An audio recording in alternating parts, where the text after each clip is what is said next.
Welcome, everybody. Thank you so very much for joining us. I know during the summer months, we all have many things that we could be doing, and for you to join me and Jim today is a great privilege to have you here. So it's very much appreciated. And we have an exciting time together. And I have to tell you that my great assistant and marketing director, Kristen, is on holidays this week. So I'm introducing myself and Jim. So bear with us. So folks, I'm going to start off with a picture. Now, don't worry, I'm not going to give you a whole slideshow of our daughter's wedding this summer, but I'm starting with this picture for a reason. First of all, it's been kind of on my mind this last couple of months, the whole wedding. This is my amazing wife on the left in the light blue dress, and then my three incredible daughters in this picture. And I'm showing you this picture because we had 130 people attending this wedding in Ottawa this summer. The reason I'm showing you this picture kind of sets the stage for what I want to do today. And that is that when people come together, it's a little bit like a family reunion. And when people come together, what you hear is stories. You hear the stories of people's lives. It's like the stories of, whether it's illness in a family, taking care of our parents, whether it's taking care of our kids and challenges with kids. We all have a story. And I think the main thing, we're going to be talking about self-awareness today, but really, if you've heard me speak before, you know that what I'm really talking about is bringing humanity into our lives and into our work. And sometimes our work is an oasis away from those stories and what's going on in our lives. And most of the time, we can't really separate between our stories and our work and how integral they are to each other. So this is about shedding a light on what's really going on in our lives these days and sharing the possibilities of coming together. For those of you who have heard me before, you know that I don't just give a presentation. I'm going to take you on a journey today. We're going to embark on a journey in the next hour and a half. And this is essentially what we want to do. I want to give you, first of all, a leadership imperative for self-awareness. You're going to hear me talk for about a half an hour, and then I'm going to introduce my incredible friend and mentor, Jim Rieger. He's going to talk for half an hour, and then we're going to have a half an hour of what I call, and I was reminded about a good friend of mine who's actually on this call, Barb McKay. Instead of calling it Q&A, we're going to call it A&E, which is ask and engage. We're going to have a dialogue for the last half an hour. So I'm going to speak about the leadership imperative. I'm going to give you some perspective, stories, and strategies, and then Jim's going to come in and give some perspective, his perspective, stories, and strategies for half an hour.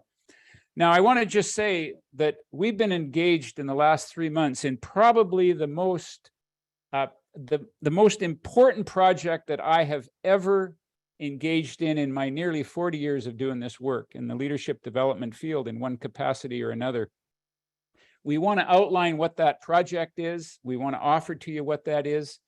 And we also want to let you know about our leadership academies that are coming up. And if you stay till the end, we have a special gift for you. We're going to be giving away one complimentary gift as a takeaway to one of those academies this fall. So we'll be talking about that as time goes on here. All right. For those of you who don't know me, I've been in the leadership development field almost 40 years in one capacity or another. This is just a cross-section of some of the companies and organizations in the private and public sector that I've worked with and our team has worked with in probably the last half a dozen years, and how we've now taken this thing online. But it's good to be getting back in person. But that's everything that I talk about will be cushioned in this notion of leadership. And my whole premise is that leadership isn't about a title. It's about who you are as an individual. So let's start in with this content. Why care about self-awareness? Why does it matter? And our premise here is that self-awareness, folks, impacts every aspect of our leadership and every aspect of our life. You can't get away from it. And I get that we're all self-aware to some degree. You cannot not be self-aware. It's a continuum. It's not a binary question. Are you self-aware? We're all to some degree self-aware. The question is, how does it help us and how does it hinder us? So let's talk about self-awareness from a leadership imperative. And ask yourself this question: have you ever had or known a boss? Or you could even put a parent here, because that's our fundamental learning as leaders. It was our fundamental first leaders in our life, or let's face it, our parents. Have you ever had or known a boss who exhibited any of these traits? Created fear and intimidation around them, was insensitive and disconnected, was stressed and tense, was a bully, was arrogant and manipulative, lacked vision, or was incompetent? And just stop and reflect about the leaders that you've had in your life and see if they exhibited any of those vices. Now, what difference would it have made if they would have been able to acknowledge and know that they were exhibiting some of those vices? In fact, some of you today who are on this call might be viewed by the people who are under your care as exhibiting some of these vices. How do you know that? But the question that I'm going to ask you is, what difference would it have made if that same boss that you're thinking about would have come to you and said, do you know what? I know that I can create fear and intimidation around me because that's how I handle anxiety. When I get anxious, I get tense. And when I get tense, I put extra pressure on people that isn't necessarily very helpful, and I need your help with it. What difference would it have made had the person been self-aware? And our notion here, folks, is that leadership, you don't have to be perfect to be a good leader. What you have to do is be honest and be clear and be aware, in our words, of how you're coming across. And how do we know this? How do we know how we're coming across? And that's what we're really going to be addressing today. How do we come across to people, and how do we know how we come across to people? At a personal level, leadership has relevance. What if you're living someone else's life? You can't know how many CEOs that I have coached over the years who are still being driven by expectations of a father that may have passed away years ago, and they're still trying to live up to somebody else's expectations. What if you're suffering from depression, anxiety, exhaustion, and burnout, and you don't even know it? I have to tell you, I'm going to share with you my own journey through burnout here. And when I was burned out, I didn't even know that I was burned out, because it's one of the things when you're burned out, you don't know. It's one of the challenges to burnout is you don't even recognize it. I didn't have the awareness of myself and the impact of what it was having on my life, or frankly, those around me. I suffered anxiety for many, many years, brought the anxiety into our family. And it didn't feel like I was anxious because it was just who I am. I didn't know what I didn't know. And so if it can become so familiar, our personality can become so familiar to us that we don't even know that we're exhibiting some of these vices and that we're causing harm around us. What if you're unhappy in your career or relationship or your life and you don't know what to do about it? What if you're finding yourself isolated and alone as a leader?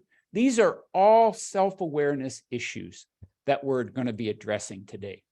So self-awareness matters in 4 different areas. Number 1, how your past impacts your present, what your impact is on others, your current functioning and well-being, and creating a desired future. All of these are matters of self-awareness. Now, in result of this, I want to just talk for a second about some of these. And I want to address this whole notion of coping strategies, survival beliefs, and paradigms. And by the way, again, I'm going to give you a few models here around self-awareness for you to reflect on, to have some language around, but it's really about bringing humanity into our lives and our communities and our families and our workplaces. So I'm just going to talk for a second. It's my belief that our past doesn't determine us. What our past does is when we're raised, we are meaning-making beings. We're continually making meaning, and it's the meaning that we make out of our past that creates our future and creates our present and our impact on others. What meaning did you make out of your past? This is a self-awareness question. Now, let me share with you my own experience, and I'll give you one aspect that has been quite pivotal in my own life around self-awareness. And I'm going to ask you to reflect on what area has been pivotal to you in terms of your own self-awareness and your impact on your leadership. So I'm going to start with just sharing with you, I was raised with a family that was supportive, that was encouraging, that was loving. Anybody who's been through any of my leadership development knows the tribute that I give to my parents and the amazing, incredible impact they had on my life. But there was a darker side of our family, and that was the trauma that I was also exposed to. I felt loved, but I didn't necessarily feel safe very much in my family. Now, to give you a little bit of history, I was raised with rage. I was raised with the uncertainty. And when you're raised with rage, what happens is that it might only happen once a month. I've talked to executives who say, well, listen, I only lose my temper at work once a month. I don't see what the big deal is. The problem is that it's not. I said, well, do you schedule that rage? Do you schedule that when you lose your temper at work? Do you schedule it at 4 o'clock on the last Friday of every month? Well, of course it's not scheduled, so you never know when the shoe is going to drop. And so you might only live with that temper once a month, but your team and those who are under your care will live with it all the time. And that was what it was like in our home. I never knew when the shoe was going to drop and my mother would go into a rage. Now, I can go back and through some history, I can see it was intergenerational trauma. Her grandfather exposed her father to rage. Her father raised eight kids, 10 kids, 2 of who died in childhood, raised 8 kids during the Depression.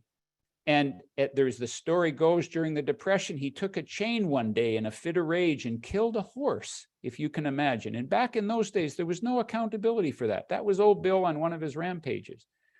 There was a son in that family that was severely abused. He eventually became a physician, a well-known surgeon, went into his own rage, killed 3 people, and spent the rest of his life in prison, where he eventually took his own life. So that's the kind of family history that I was born into. And my mother, who lost her husband during the war, had no support as a single parent, met my dad, came into that family in that context. And so her rage was exhibited in our family. Now, my dad suffered from mental illness. He was diagnosed with manic depression. And so between the two of them, it was extremely supportive and loving when it was, until it wasn't. Now, out of that, I developed this coping strategy. We all 3 of us kids developed a coping strategy. My brother's coping strategy was to just go and study. He just walled up, withdrew from the family, and became eventually a physician. And he was what I would have called it as a kid. He was a nerd, and he just got into studying. And I remember asking my brother, do you remember all the rage in our family? And he would shrug his shoulders and say, well, what rage, what instability? Because he just wasn't present. I, on the other hand, my coping strategy, by the way, my sister's coping strategy was just to be the troublemaker, and she just acted it out. And she was a very challenging teenager. My coping strategy was I got right in the middle of it.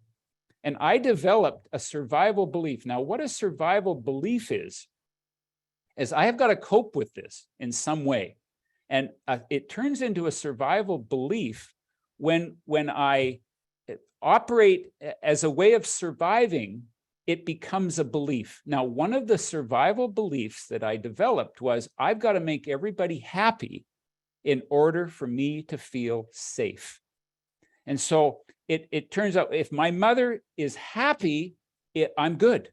I can feel safe. And if she's not happy, it could potentially be life-threatening for me. And my brain can't tell the difference between reality and fantasy. So if I fantasize, it's real. And so I developed this survival belief that I've got to make everybody happy. And it became a paradigm for how I function in my life. Now, every coping strategy, every survival belief had at one time what we call a positive impact, a positive intent. The positive intent was I literally would not have survived. At least I didn't think I would have as a kid had I not developed that belief. Now, how did that serve me in my life? How it served me is I built a company in the 80s. I was doing family therapy at the time. I developed a family therapy practice. By the way, I had been practicing being a family therapist from the time I was 5 years old. So I was well skilled at being able to read the crowd, read the feelings of a family, read what was going on with people. And I could connect so well by what was happening in the world around me. I was very oriented toward the external. And so I could read, and I developed negotiating skills. I developed great therapy practices, great therapy skills. Now, what's the downside to that? What the downside was, I have to make everybody happy, and it became my identity to take care of people at the expense of myself. I diminished myself, and I didn't learn this until I got burned out, because my whole identity was tied up in looking after you. And so when a client would call and say, what do you need? And what do you offer? My response was, whatever you need, and I will help you be happy. Now, what would happen if I raised my kids under that belief that I have to make my kids happy in order for me to be safe? Can you begin to see how just this belief began to get in my way? It began to get in my way of my own well-being, and it began to get in the way of even my functioning in my life. Now, I could say I got burned out and take 6 months off, which is what I did, but this was my beginning journey into self-awareness, that I was so aware of taking care of other people, I wasn't aware of myself. And I could even build a business on taking care of people at the expense of myself. Now, I could say I'm going to take 6 months off and then go back to work, but I wouldn't get to the root cause of the problem, which stemmed from my limited survival beliefs that are now outdated. I can still to this day recognize that if my dear and precious wife has never lost her temper in the 35 years we've been together, but if she looks a little bit unhappy, I still have to check and say, oh, I can go into an activated stress response as a way of coping. And then I have to stop and check and say, oh no, this is not my mother. I'm safe. I don't have to have her be happy in order for me to be okay. And I've had to do that as a parent. I've had to monitor, when I draw a line and have a boundary in my family, and my kids aren't necessarily happy, and I'm, have to, have a rule. Well, you know what? They may not be happy, and I'm still okay. My job is not to make them happy. My job is to bring my own happiness into that relationship. And so this is my own journey of self-awareness about appreciating the value of my coping strategies in my life and recognizing where those beliefs might get in my way, appreciating the strength and recognizing where they can become limitations. The other thing that some of the other beliefs that I developed in my life is it's not safe to have conflict. So I would repress and avoid conflict because I never had a model in my life that conflict can actually be very constructive if it's done in a respectful way. And I've had to relearn that. I love conflict as long as it's your conflict and I have some control over it, because as a mediator, I love managing other people's conflict because I'm very comfortable. I grew up with it. But when it comes to my own conflict, if that conflict starts to be directed toward me, I immediately go to a place that doesn't feel safe. And I have to remember that is an old strategy. It's an old coping strategy that's not necessary today. This is the intentional work of self-awareness. Now, I want to just bring in one very concrete example here. Those of you who've heard me speak know that I speak a lot about this F state and the C state. And this is the one thing that I think will have particular relevance for all of you. And that is self-awareness around how you handle stress today and the impact of that stress on the people in your life. So this is the F state, which is a sympathetic, it's a sympathetic nervous response. It's a biological response. When you're threatened, you go into an F state and your brain is activated. It's not in higher level functioning in your brain. It's in your stress. It's in a stress response in your reptilian brain. It goes into a survival mode because your brain is designed ultimately to help you survive. And you'll either fight or you'll flight or you'll freeze. Now, what does that have to do with leadership and organizational life? Well, what it has to do with is that these are the ways of how we deal with F states if we're not conscious, if we aren't aware of what's going on. So first of all, you'll go into a state of anxiety. And if you don't have a way of moving from the F state into the C state, now the C state I'll just share with you is calm, clear, and caring. As a leader, you don't get promoted. When you get promoted, you don't get promoted to being, you don't get a promotion, you actually get a career change. And the career change is you are accountable to lead from the C state, but you are going to be in the F state from time to time. What's your process to get yourself into the C state? Your responsibility as a leader is to lead from there. So how do you get there? Well, you get there by acknowledging and being self-aware, I'm in the F state. That takes awareness.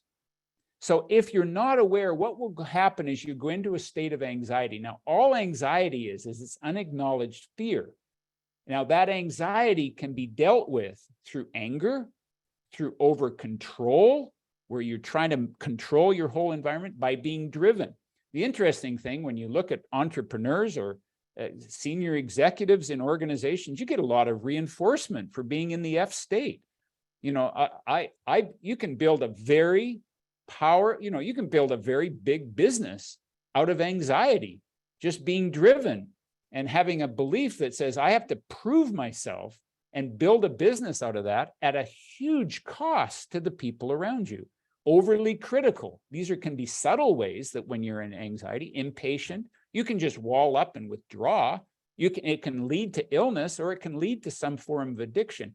These are a variety of ways of how F state, and these can become chronic. These are a variety of ways of how F state gets expressed in your life. Now, this takes self-awareness to recognize this.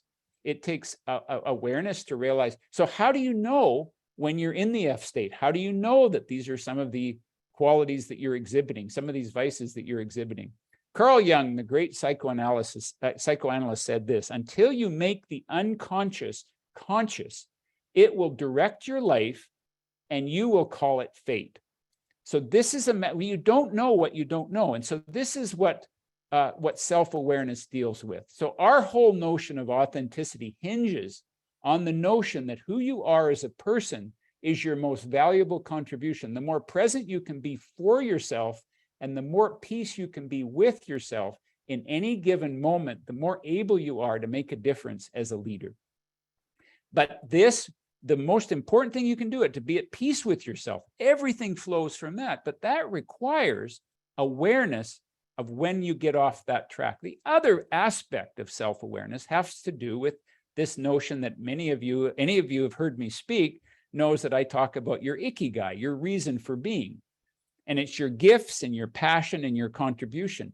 Very few people, that I talk with today know really, truly what their gifts are. This requires self-awareness.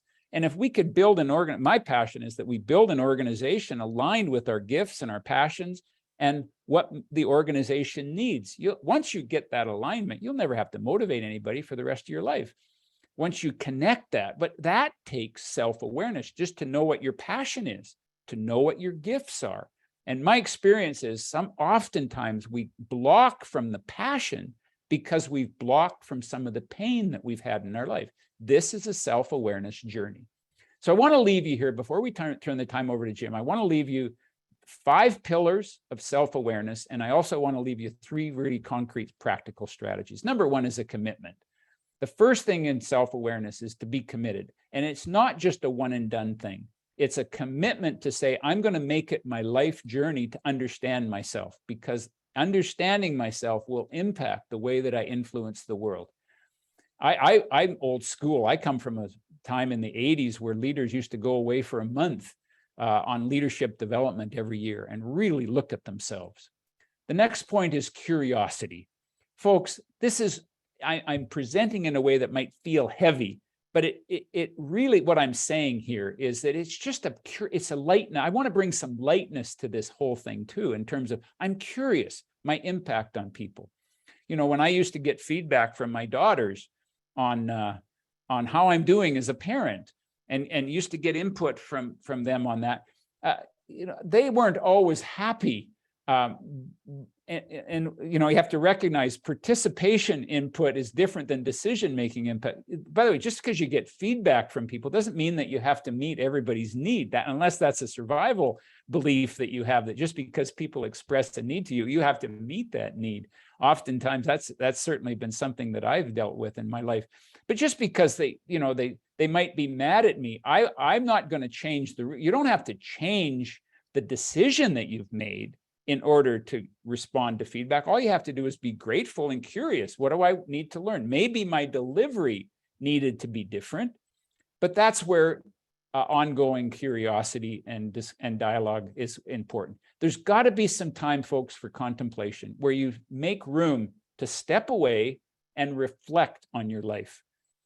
There can't be self-awareness without some degree of contemplation.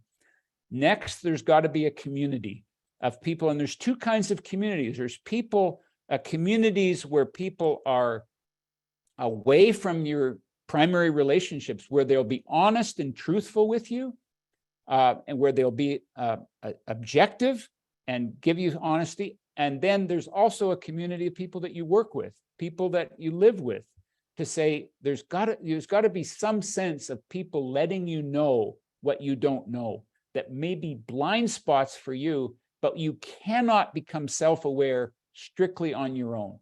We have to do it in the context of community. And then my final pillar is there's got to be a contribution. Self-awareness without giving back what you've become aware of, making the world better because you've become self-aware. Self-awareness without contribution is simply self-centered narcissism. We're not here just to this cycle of just understanding yourself so that you can better understand yourself. No, it's understanding yourself so that you can make a greater impact on the world and make the world a better place. And this is about energy. And what you'll find is this is really sustained vitality, because this will give you energy in your life when you go through this self-awareness process. So let me give you, lastly, I want to leave you with 3 concrete strategies around self-awareness. First of all, renewed learning and insights. And this is where I want to just talk about what we have to offer as an organization. So we offer these academies to give you new learnings and insights into yourself. And I think whatever you can do, you can go listen to podcasts. You here today, I'm hoping that you're giving you some renewed learning and insight into your life. Anything that you can do, books you can read, outside sources of information, research, that you can begin to renew your learning and insights. It's impossible to be self-aware without getting some kind of new input. Number two, we need a trusted community, people in your life where you can be honest, where you can get support and perspective, and when you can have accountability. And I really like to suggest that you have that trusted community away from your workplace and away from your personal relationships, because so often the people we live and work with really don't have that objectivity or level of trust to just really simply be honest with us. And then finally, we need conscious, intentional action to say, this is what I've learned. This is the action that I'm going to take. Okay. So folks, I just want to leave you. I'm just going to plant a seed here. We're going to come back and visit this more before I turn the time over to Jim. But, you know, the virtual transformational experience is a 3-day virtual academy that we offer this fall. And we also have it in a 10-week format as a way of increasing your self-awareness and improving your leadership as authentic leaders. We have a complimentary mini-series that, and Marg, my assistant, will be putting all of these links in the chat room, where you get a chance to get a taste of the Academy complimentary. These are 3 half-hour mini-series from September 16th to the 30th. And then finally, this is what I'm really excited about, more excited than I've been with anything else I've ever developed in my life, in my career, which are these self-awareness group experiences starting in October, and we're going to be speaking more about that. So folks, let me introduce you to my good friend and mentor, Jim Rieger. Now, Jim and I go way back. We actually wrote 2 books together. This picture was taken in 2006 at the Book Expo of America. Now, you got to be aware there's 45,000 books that are displayed. There's 2.3 million square feet of exhibits of books. And we had an incredible ride here. And Jim was really the first person who really reinforced and helped me formulate my thinking around what does it mean to be an authentic leader. So at this point, folks, I'm going to stop sharing. I'm going to turn the time over to Jim, who's going to share some of his story and perspective on this whole thing called self-awareness.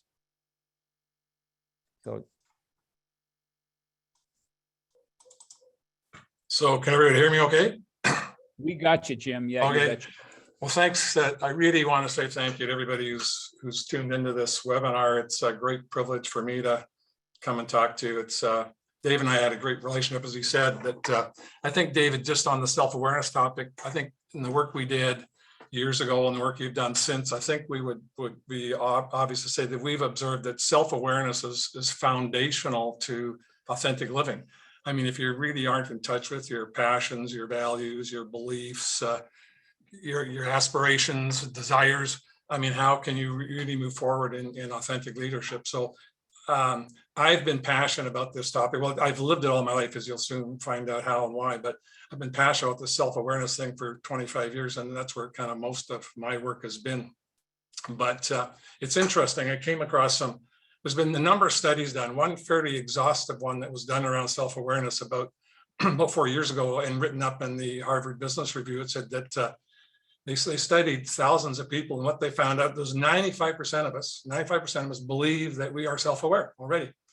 And then they checked that out against people that knew those people. And it turns out that, well, 95% of us believe we're self-aware, only in fact, about 10 to 15% of us actually are. So there's a huge disconnect. Now it's interesting because I was thinking about this. David told me yesterday that there was hundreds of people registered for this webinar. And I thought, well, if somebody sent me, if I was one of those people that thought I was self-aware, but really wasn't, and somebody invited me to a webinar on self-awareness, I would be like, next, delete. So my belief is that of all the people on this call, I would suspect that all or the vast majority of them are in fact self-aware people. Because taking the time, an hour and a half to tune in and say, hey, I got to learn more about it, indicates to me that you are already part of the notion, buy into the notion that self-awareness, in fact, is a work in progress. But excuse me, before I go to my next slide, I want to share, David and I showed you that book. We wrote a book called The Authentic Leader. And David, I don't remember if you remember, but our publisher was so excited about it. He thought there would be a big seller in Latin America. So I don't know if you can see this or not, but he published a number of Spanish versions of our book. And so David and I thought, well, how are we going to promote this? And so David said, well, most of my talking, in fact, is in North America. So I'll take the English version and promote that. And Jim, why don't you see what you can do with the Spanish version? So now come on. There I am. So there I am, David, down in Mexico, promoting the Spanish version of our book, the Newport Institute. Free, it wasn't free, 100 pesos for advice. So this is, in fact, my passion. I want to, these are the questions. I'm not going to go through them all, but these are the questions that I personally have wrestled with over the years and still continue to do so. How really, when I was younger, I had a big mortgage and 2 young kids. It was, I'm traveling, I'm working, and I'm almost never home. And how do I create a life of balance? Then, what matters most in my life beyond economic and materialistic success, and who matters most to me? What is my commitment to those people?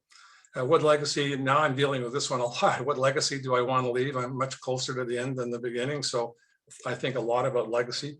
And a part of that is, what kind of contribution am I really making to the world beyond just self-interest?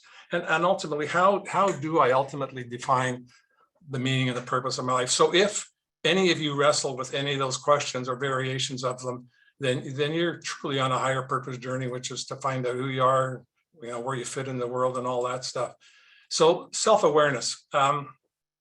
For me, there's 3 major components to it. The first one is the ability and willingness to really see yourselves clearly and objectively. And David spoke a lot about that one, so I won't go much further into that. So being really clear about how do you do that? And then secondly, and this one, the first one, I would say was reasonably clear most of my life, and I'll share with you kind of how I think that I was. But the second one, seeking to understand how others perceive us and what impact am I really having on them, that was fairly, I didn't really figure that one out and get into that seriously to be honest with you, till I was in my early 50s. And then ultimately, this is really what it's all about. So when there's a disconnect between how you see yourself and how you find out other people see you, when there's a serious disconnect, you have to consider where is that coming from, and if and how am I going to modify? I'm going to share some stories with you. I think it's very important where you go. David spoke a bit about this. Where do you go to get really good feedback that you can trust? So like nobody is born self-aware as far as I know, but it is, in fact, what I've learned, it is a learnable skill. Some learn it really fast and, some don't. So learning how others see us, and that's the one I'm going to spend a fair bit of time focusing on, is it's thwarted by one simple fact. Even the people closest to us are usually reluctant to share such information truthfully.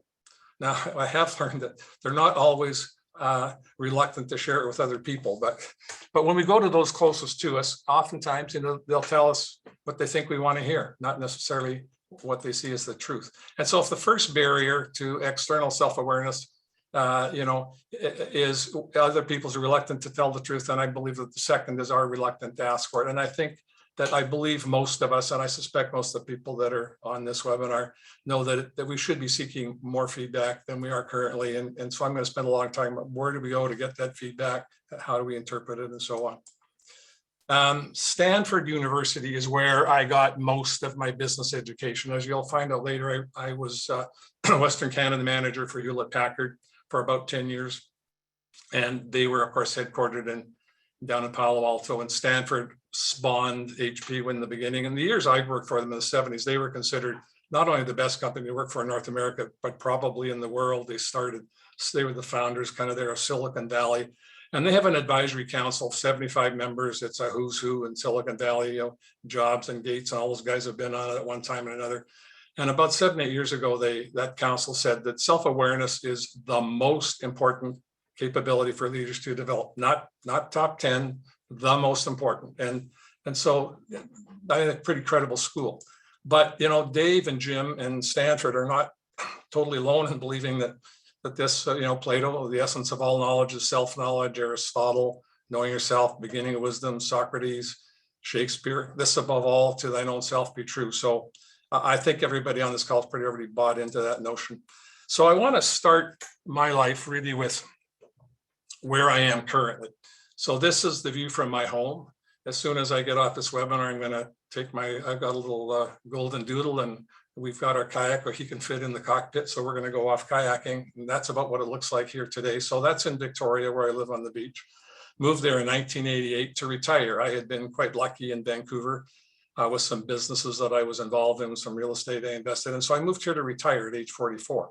My kids were 12 and 16 at the time, I believe. And so now I'm 78. I'm still working pretty much full time, and I'm working at my passion. And my biggest single passion is this whole self-awareness thing. So the opportunity for me to work with Dave once again is just unbelievable. I'm just absolutely excited about going down this road. I've been married 54 years this past June, and so now kind of that's where I'm at now. I want to share with you kind of what I'm doing currently from then till now. When I moved here, I very quickly realized that 44 was way too young to retire.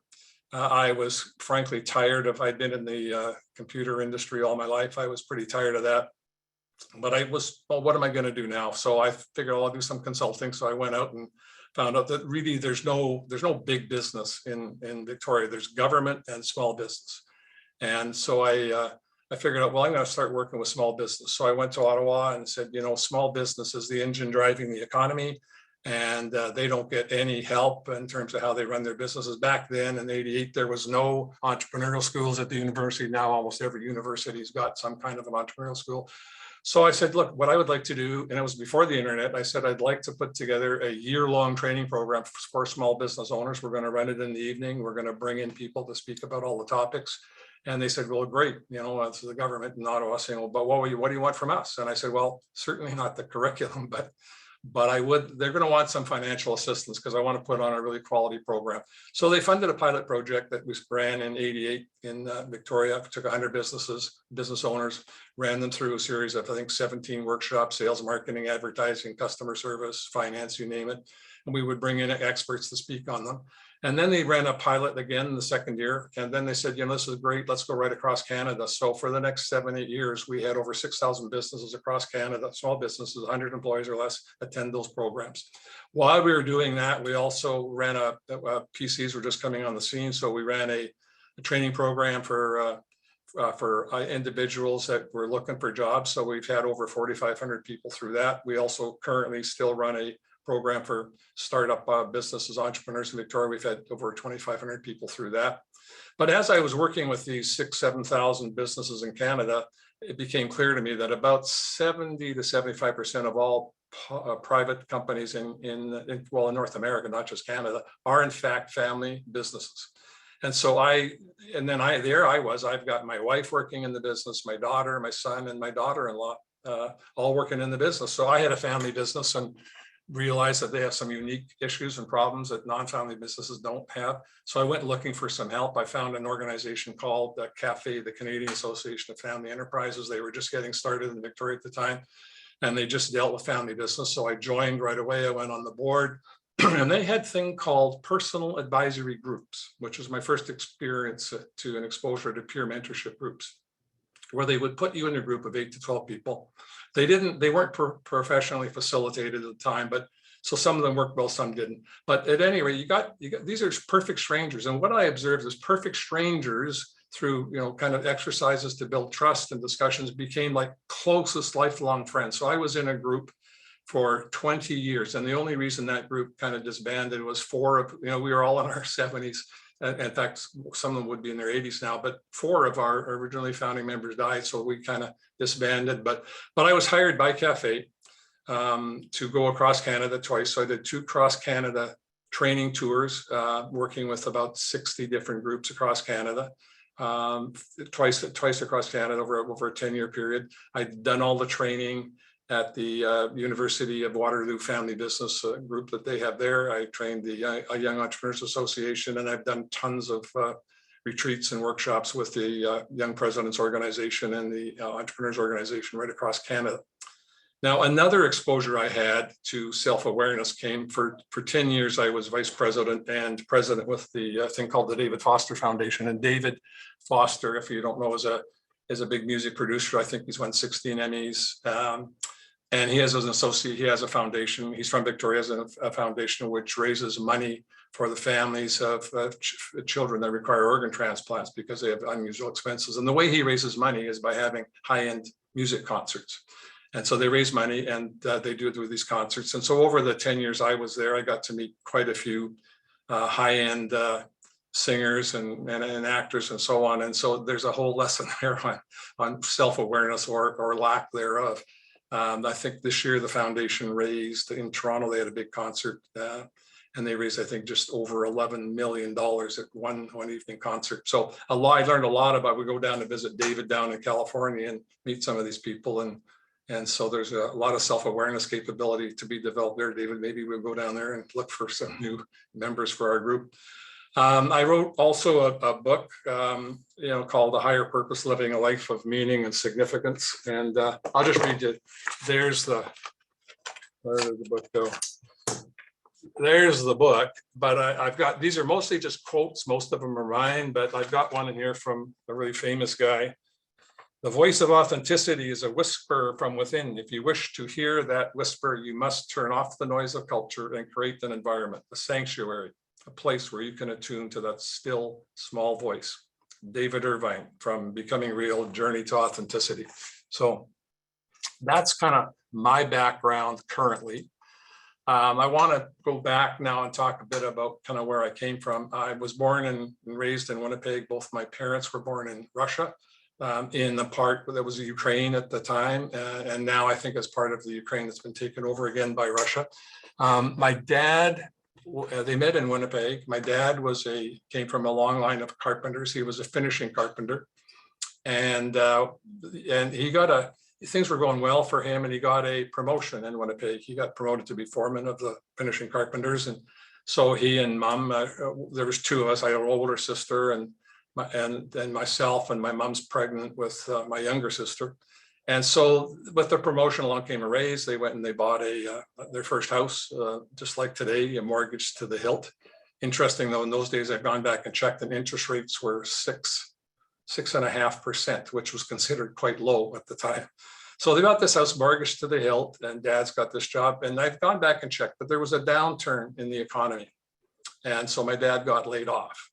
And of course, the bank didn't say, oh, don't worry, Frank, pay us when you can. It was like, okay, well, where's the payments? And so they started sending the notices. And I've gone back and I've checked into all this. So I'm pretty clear with my facts here. So he had struggling to get a job. My mom's worried, of course, because she's pregnant, 2 young kids. And so finally he got a job, and he got a job as a framing carpenter. And so anybody out there who knows the difference between a finishing carpenter and a framing carpenter knows that it must have been a struggle for him, because pride in his work was a big issue. I mean, from my dad, I really learned accountability. His way of expressing you have to be accountable was, Jim, in carpentry business, you have to hold up your end. So that was his way of teaching me about accountability. But he got a job as a framing carpenter. And I know he lost the first job because of the economy. I don't quite know why he lost the second job. I suspect it was because he was too slow.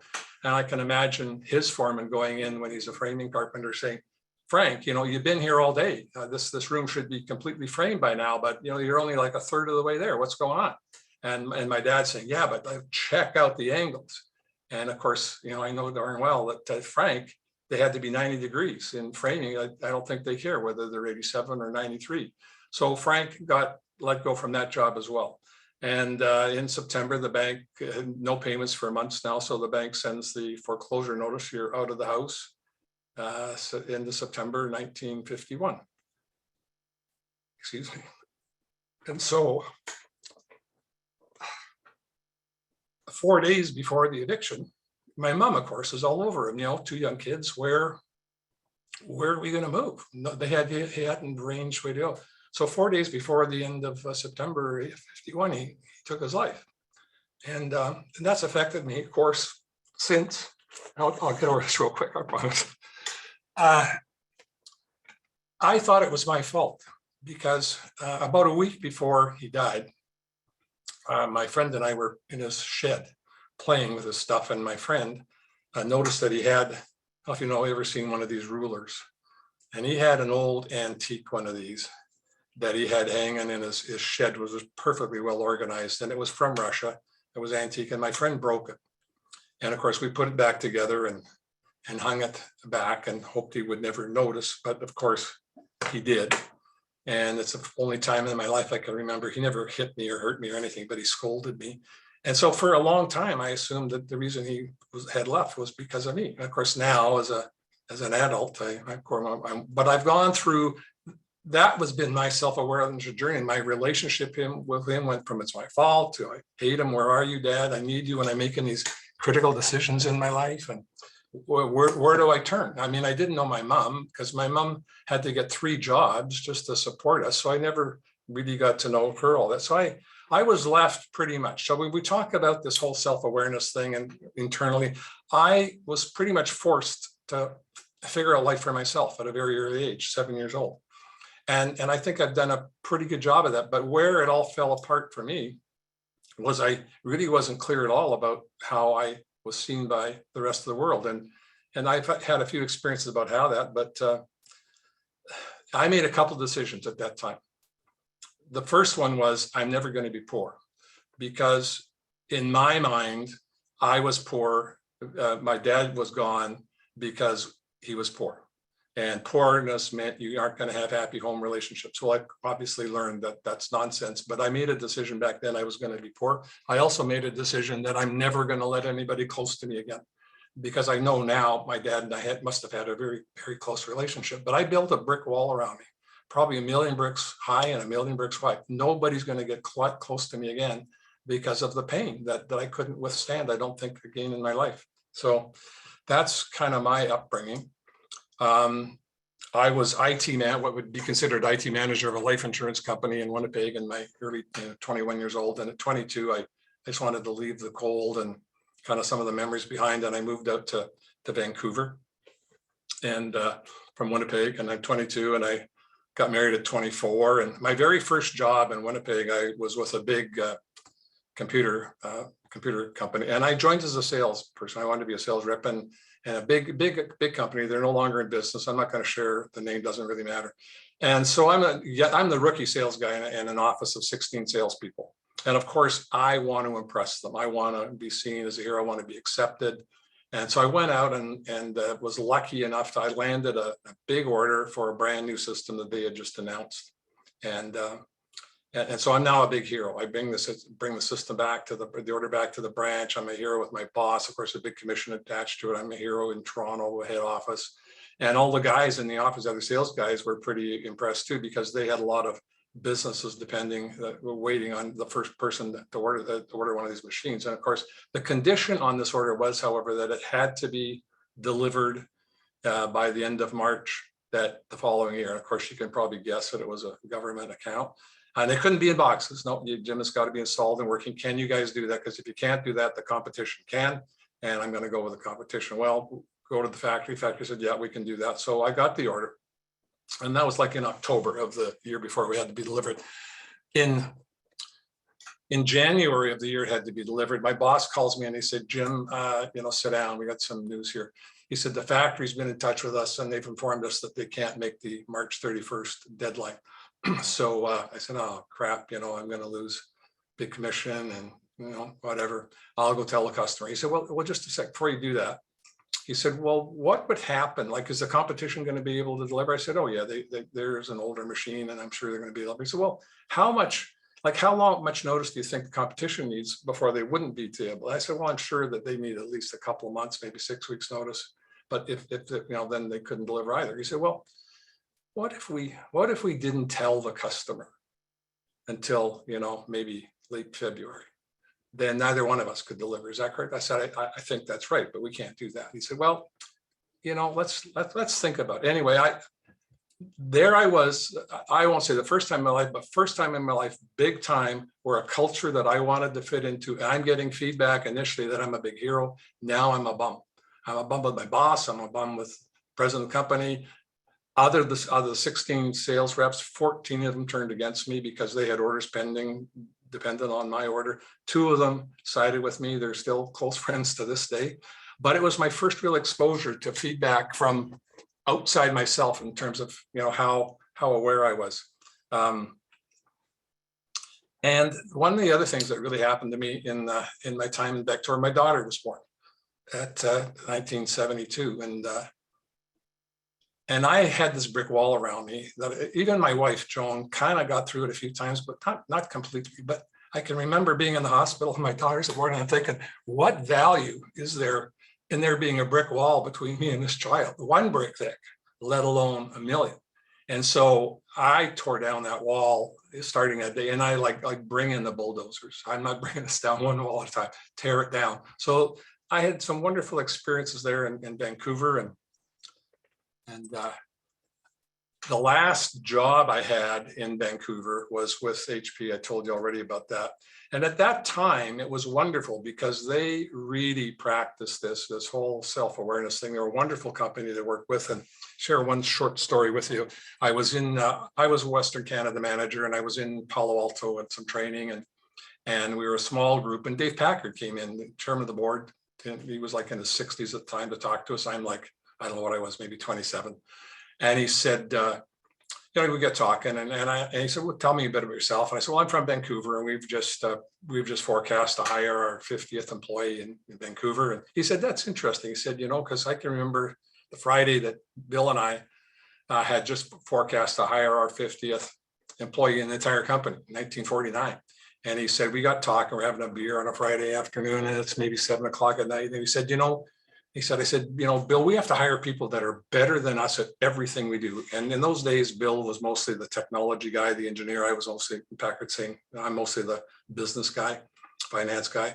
And we said, we have to hire people that are better than us at everything we do.